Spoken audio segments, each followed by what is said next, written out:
नमस्ते साथियों, कैसे हैं आप लोग। आशा करता हूं कि आप लोग ठीक तरह से होंगे और अपना अध्ययन ठीक तरह से कर रहे होंगे। भारतीय राज्य व्यवस्था का यह 104वां व्याख्यान है और इसके अंतर्गत हम अध्ययन करेंगे कमेटी, कमीशन और काउंसिल में। तो यह जो तीन टर्म्स होती हैं जो बार बार पूछ ली जाती है और यहाँ पर थोड़ी सी क्या होती है, कन्फ्यूजन होती है। तो इसको समझने का प्रयास हम आज के व्याख्यान में करेंगे। इनके जो डिफरेंस होते हैं, इनमें जो अंतर होते हैं, उनको स्पष्ट करने का प्रयास करेंगे कमीशन, कमेटी और काउंसिल में। तो आइए प्रारंभ करते हैं आज का व्याख्यान और समझने का प्रयास करते हैं कि इनमें क्या अंतर होता है।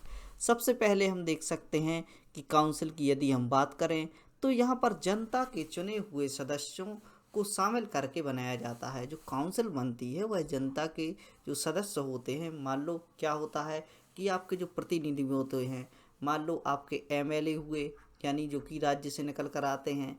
राज्य में हम देख सकते हैं कि राज्य के जब चुनाव कराए जाते हैं, जैसे मान लो आपका एमपी का चुनाव होता है, तो यहाँ पर जो एमएलए होते हैं, जो आपके विधायक जी होते हैं, तो विधायक जी मिलकर क्या करते हैं, किसका चयन करते हैं, अपने सीएम का चयन करते हैं।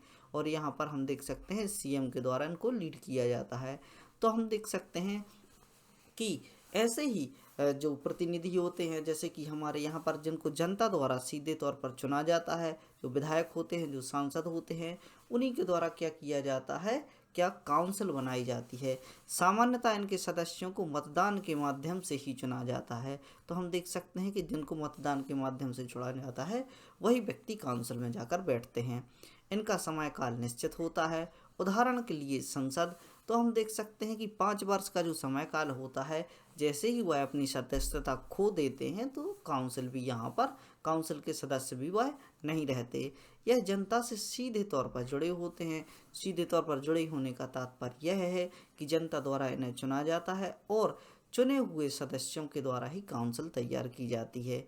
कमेटी, कमीशन के बारे में हम अध्ययन करेंगे। तो हम देख सकते हैं जिस प्रकार कमेटी होती है और कमीशन होता है, यह इससे छोटे आकार के होते हैं। यानी हम देख सकते हैं कि जो काउंसिल होता है यह बड़े आकार का होता है और यह कमेटी व कमीशन यहाँ पर छोटे आकार के होते हैं, इनके परिप्रेक्ष्य में यदि हम देखें। चलिए तो आगे देख सकते हैं। अब हम कमेटी की बात करें तो कमेटी में क्या होता है कि कमेटी किस प्रकार से गठित की जाती है। आपने देखा होगा, जैसे ही आपको कोई कार्य करना है, मान लो आपको कोई जहाँ पर आप सीधे तौर पर समझ लीजिए, आपको अपने मोहल्ले में देवी जी बैठानी है या गणेश जी के समय पर आप जो उनकी स्थापना करते हैं, तो क्या करते हैं, उसमें एक कमेटी बना लेते हैं। कमेटी में कोई अध्यक्ष होता है और आपके जो उस जो प्रोग्राम करने वाले हैं उससे संबंधित आप जितने भी इसके कार्य हैं एक एक को सौंप देते हैं कमेटी के सदस्यों के लिए कि आप जाकर चंदा इकट्ठा कीजिए, आप जाकर अन्य व्यवस्थाएं कीजिए, आप जाके भंडारे की व्यवस्था कीजिए। तो इसी प्रकार हम देख सकते हैं किसी भी कार्य या उसके उद्देश्य के लिए क्या किया जाता है, कमेटियां गठित की जाती हैं। सरकार द्वारा गठित की जाती है, यानी सरकार द्वारा भी अपने जो ऐसे योजनाएं चलाई जाती हैं तो उनके लिए कमेटियां गठित की जाती हैं। लेकिन हम देख सकते हैं कि लेकिन सरकार इसे गठित करने के लिए बाध्य नहीं होती। अकेली ऐसी सरकार ही नहीं होती, सरकार द्वारा हालांकि उनके जो उद्देश्य होते हैं उनके लिए कमेटियां गठित की जाती हैं, लेकिन हम देख सकते हैं कि उनके जो उद्देश्य होते हैं इसके अलावा भी बाहर से भी कमेटियां गठित की जा सकती हैं। तो कमेटी शब्द सरकार के लिए अकेला प्रयोग ना होकर कमेटी कहीं भी गठित की जा सकती है, इसके लिए प्रयोग किया जाता है। इसे सरकार के अलावा अन्य उद्देश्यों के लिए भी बनाया जा सकता है, जैसे कि हम देख सकते हैं कि स्वामीनाथन कमेटी, केलकर कमेटी, इस प्रकार की कमेटियां आपके सामने उदाहरण हैं जो कि हम देख सकते हैं अन्य उद्देश्यों के लिए बनाई गई थी। हम देख सकते हैं कि जब समारोहों के अवसर पर हम देख सकते हैं कि कमेटियाँ बनाई जाती हैं। कोई भी समारोह किए जाते हैं, मान लो वुमन अवेयरनेस से लेकर कोई प्रोग्राम हो रहा है तो उसके लिए कमेटी गठित की जाएगी। इसके अध्यक्ष, उपाध्यक्ष, सदस्य होंगे और उनके द्वारा आगे कार्य किया जाएगा। तो इसी प्रकार से हम देख सकते हैं कमेटियाँ कहीं भी गठित की जा सकती हैं या किसी विशेष उद्देश्य को लेकर गठित की जाती हैं। उद्देश्य पूरा होने के साथ ही इनको समाप्त कर दिया जाता है। पुनः हम देख सकते हैं कि उसी प्रकार के उद्देश्य को यदि आगे लेकर चलना होता है तो हम देख सकते हैं कि वह कमेटियां फिर से गठित कर ली जाती हैं। यह बड़े निकाय को जानकारी एकत्रित करके देती हैं। जैसे कि हम देख सकते हैं कि बड़े निकाय है, कोई गवर्नमेंट का कोई ऑफिस है तो हम देख सकते हैं कि ऑफिस के द्वारा कुछ अपने मेंबर्स होंगे, उनसे कह दिया जाएगा कि आप कमेटी गठित कीजिए और ढेर सारा डाटा इकट्ठा करके लाइए कि कहाँ पर किस प्रकार की ज़रूरत है। जैसे कि हम देख सकते हैं कि कई योजनाएं सरकार द्वारा चलाई जाती हैं, उन योजनाओं के लिए जिस प्रकार की आवश्यकता ग्रामीण स्तर पर है, तो इसके लिए भी कमेटियां गठित की जा सकती हैं और उन कमेटियों के माध्यम से जो जानकारियां होगी वह एकत्रित कर कर निकाय यानी बड़े निकाय के पास दी जाएंगी या मंत्रालय के पास दी जाएंगी। तो आपने काउंसिल को समझा कि काउंसिल किस प्रकार से होती है, जनता के चुने हुए सदस्यों के द्वारा यहाँ पर क्या किया जाता है, काउंसिल बनाई जाती है, कमेटी किसी भी प्रकार से गठित की जाती है। एक विशिष्ट उद्देश्य होना चाहिए, यह सरकारी व गैर सरकारी दोनों ही प्रकार से बनाई जा सकती हैं। उस उद्देश्य की पूर्ति के लिए अध्यक्ष, उपाध्यक्ष और सदस्यों को मिलाकर कमेटी गठित कर ली जाएगी और कमेटी हम देख सकते हैं कि काउंसिल से छोटी होती है। चलिए तो अब हम कमीशन की बात करते हैं। Commission commission x election commission of India, यानी हम देख सकते हैं कि जैसे कि इलेक्शन कमीशन ऑफ इंडिया है जो कि इसका उदाहरण है।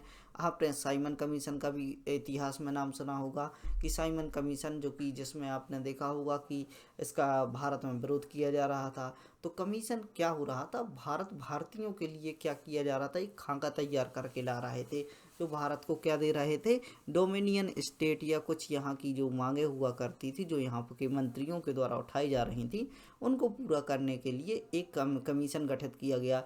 और कमीशन में क्या हुआ था कि जो सात सदस्य हुआ करते थे, सातों के साथ क्या हुआ करते थे, वह अंग्रेज हुआ करते थे। यानी हम देख सकते हैं कि गोरों की जो नीति हुआ करती थी उसमें देख जो सभी अंग्रेज हुआ करते थे, तो इसी कारण भारत में इसका विरोध हुआ। साइमन कमीशन के चलते ही लाला लाजपत राय को लाठियां पड़ी और वहां पर उनकी मृत्यु हो गई थी। इस प्रकार की जानकारी आपको होगी।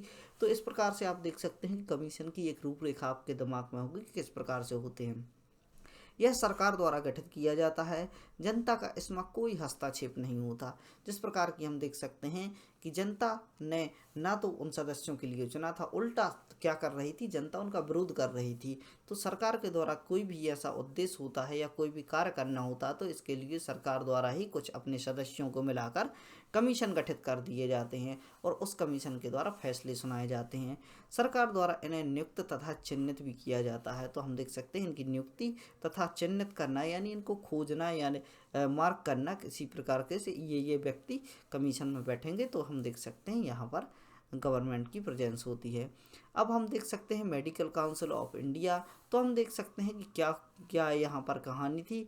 सरकार इसमें काउंसिल से जो यहाँ पर काउंसिल हुआ करती थी यानी जो सरकारी क्षेत्र जहाँ पर सदस्य बैठा करते थे, इसको कमीशन में परिवर्तित करने जा रही थी। तो कमीशन में क्या हो रहा था कि जैसे ही हम कमीशन की बात करते तो यहाँ पर क्या आ जाता है, किसका हाथ आ जाता है, सीधे सरकार का हाथ आ जाता है और सरकार के द्वारा किसी भी प्रकार से इसको रेगुलेट किया जा सकता है। तो क्या होती थी, मेडिकल काउंसिल ऑफ इंडिया हुआ करती थी, यह काउंसिल हुआ करती थी। यहाँ जनता के नुमाइंदे जाकर बैठ रहे थे। तो जनता के नुमाइंदे जो जाकर यहाँ पर बैठते थे तो इनको जनता की सुननी करती थी और यहाँ से जो जिस क्षेत्र से यह रिप्रेजेंट कर रहे थे, तो हम देख सकते हैं कि यहाँ पर गवर्नमेंट की थोड़ी सी यहाँ पर गवर्नमेंट को ताकत नहीं थी और हम देख सकते हैं कि इसको गवर्नमेंट अपने हक में लाने के लिए इसको काउंसिल से परिवर्तित करके कमीशन बना रही थी ताकि सरकार का नियंत्रण इस पर रखा जा सके। तो इस प्रकार आपने डिफरेंस भी समझा और किस प्रकार से इसको बदलने की प्रोसेस थी वह भी की जा रही थी, तो वह भी समझा। बहुत सी जानकारी हमने यहाँ पर प्राप्त की। आपको एक जानकारी हो गई होगी कमीशन, कमेटी और काउंसिल में किस प्रकार से होती हैं। तो जहाँ भी इसका यूज़ आता है आप आसानी से समझ पाएंगे। इनके डिफरेंस रिलेटिव भी क्वेश्चन बन जाते हैं, वह भी आप आसानी से हल कर पाएंगे। इसी प्रकार के अध्ययन के लिए बने रहें study right by Mani Pandey से और करते रहें अध्ययन। ऐसे बालकों तक इस व्याख्यान को पहुंचाने का प्रयास करें जो इस प्रकार की शिक्षा लेना चाहते हैं और आर्थिक समस्याओं से जूझ रहे हैं। बिल्कुल फ्री क्लास है और जितने भी लेक्चर आते हैं ना तो कहीं पर यह पेड है, अब तक ना कुछ भी पेड है और ना भविष्य में कभी होगा। जो भी जानकारी है बहुत ही महत्वपूर्ण तरीके से आपको दी जाती है, तो इसका अध्ययन कीजिए, पढ़ते रहिए, खुश रहिए। जय हिंद, भारत माता की जय।